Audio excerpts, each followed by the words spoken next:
नमस्कार दोस्तों, कैसे हो आप सब। आपके मंगल भविष्य की मैं कामना करती हूँ। चलो आज हम शुरू करेंगे वैशाख महीने के 14वें अध्याय की।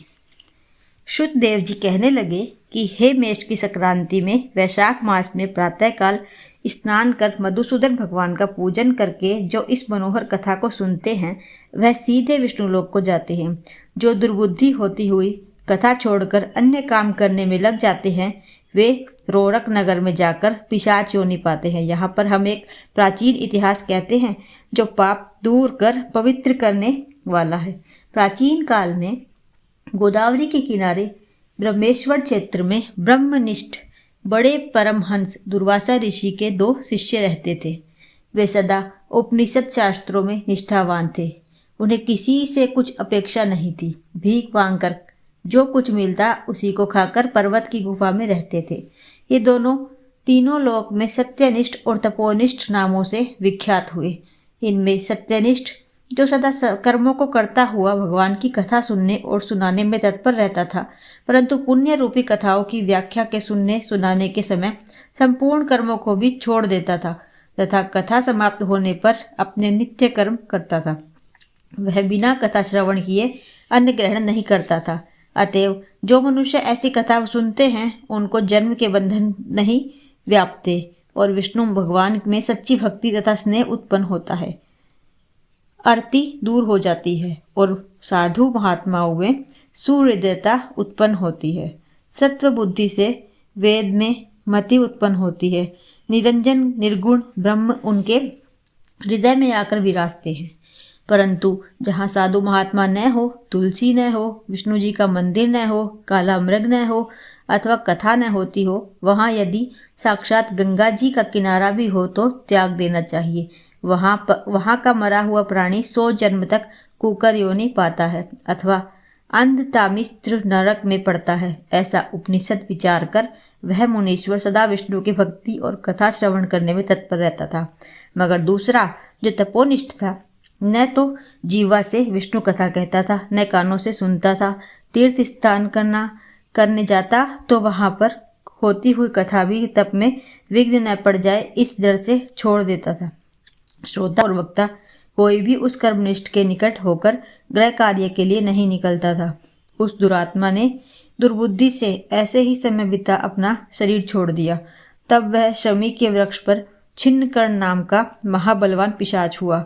आश्रयहीन क्षुधा से व्याकुल हो उसका कंठ ओष्ठ तालु सूख गए।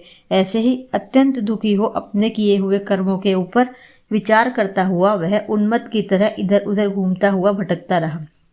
इस प्रकार 10 वर्ष बीत गए, 10 सहस्त्र वर्ष बीत गए। उसे अपना कोई रक्षक दिखाई नहीं देता था। उस अकृतापमा की देह पर पवन अग्नि के समान लगता था। जल कालाग्नि के तुल्य और पुष्पादि विष के सदृश मालूम होते थे। इस प्रकार वह उस सुनसान वन में साधु संग तथा कथा से रहित स्थान में भटकता रहा। कदाचित दैव योग से सत्यनिष्ठ पैठीनसी पुरी में आया। मार्ग में उसने क्षुधा से अत्यंत पीड़ित और अत्यंत दुखी शिनकर्ण नामक पिशाच को देखा। उसे देखकर मुनीश्वर कहने लगे, डर मत, तू कौन है, तेरी यह दशा कैसे हुई। अब से आगे तुझे दुख नहीं होगा। सत्यनिष्ठ के ऐसे आश्वासन देने पर शिनकर्ण अत्यंत व्याकुल हो कहने लगा, हे प्रभु, मैं दुर्वासा का शिष्य तपोनिष्ठ नाम का यति हूँ। मैं ब्रह्मेश्वर क्षेत्र का निवासी हूँ। कर्मों के लोप हो जाने के भय से अपनी दुर्बुद्धि के कारण महात्माओं द्वारा कही हुई विष्णु कथा का आदर नहीं किया। उसी कर्म के घोर परिणाम से मेरी मृत्यु हुई और शिनकर्ण नामक पिशाच बन दुख से अत्यंत व्याकुल हुआ हूँ। आज मेरा भाग्य फिर गया।